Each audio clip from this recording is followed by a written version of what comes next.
La aportación judía a la cultura europea. La llegada masiva de los judíos a los territorios que hoy son Europa se sitúa a partir del año 68, en que el emperador Tito destruyó el templo de Jerusalén.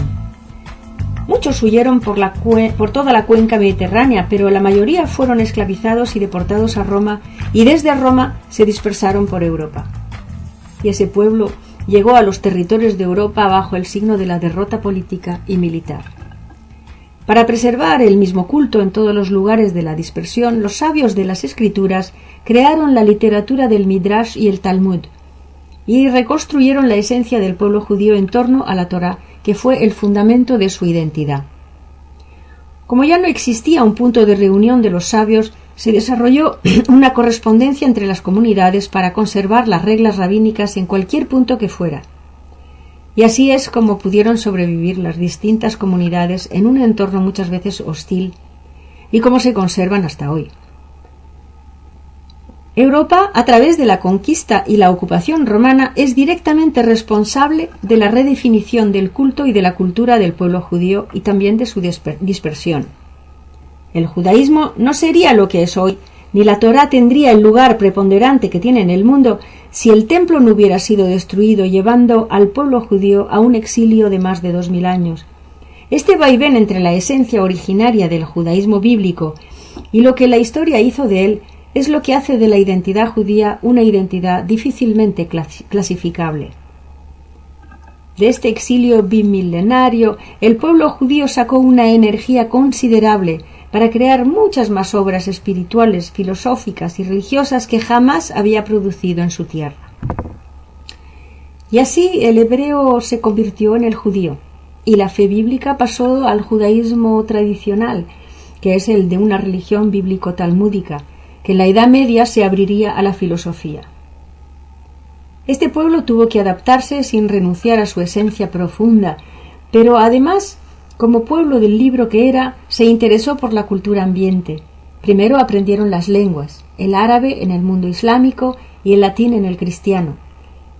La proximidad del árabe y del hebreo favoreció la aparición de los primeros trabajos de investigación de las lenguas. Fue un descubrimiento mutuo y con la herencia griega y musulmana apareció lo que llamaríamos la Edad de Oro, en la que la filosofía llegó a unir las tres religiones monoteístas. Claro que este encuentro se hizo entre gentes de espíritu elevado y abiertos a la tolerancia recíproca, y eso es lo que marcará siempre el diálogo entre los judíos y los otros. Los europeos siempre echaron mano de los judíos para contribuir al progreso del pensamiento y de la sociedad. Nunca los llamaron para lo contrario. Siempre que en Europa se quería avanzar, se pedía la aportación del judaísmo.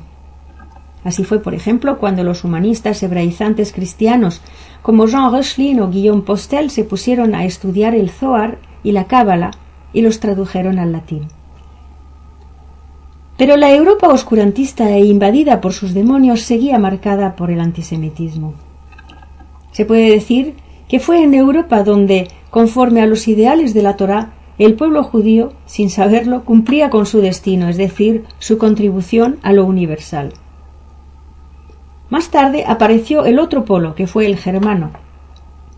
El alemán fue siglos más tarde el otro vector del pensamiento judío. Como decíamos antes, bajo la férula de los sabios de las Escrituras, la esencia del judaísmo ya no era más que de naturaleza religiosa. Perdido el templo, el sentimiento político de la nación estaba condenado a desaparecer y dejaba todo el espacio a lo religioso. Un pueblo sin tierra, pero cuya nación estaba representada por la Torá. Esa identidad conoció muchas dificultades, pero en la época de Moisés Mendelssohn, es decir, en los años 1729-1783, se reveló que el judío podía tomar parte plena en el pensamiento filosófico ambiente, sin perder su esencia propia. Con ese principio, la identidad judía convivió con la cultura europea más de 2 siglos, hasta que la Shoah vino a desmentirlo. 2 siglos que dieron a Europa tantos pensadores y filósofos. La contribución judía a las artes y a la ciencia no se puede ignorar. A partir de los músicos, los periodistas y los científicos, Pensadores como Hermann Cohen, hijo de rabino, fue el maestro de obra de la escuela kantiana, sin hablar de Sigmund Freud o de Walter Benjamin y tantos otros que marcaron la época moderna europea. La semana que viene hablaremos de Europa, una cultura más que un territorio.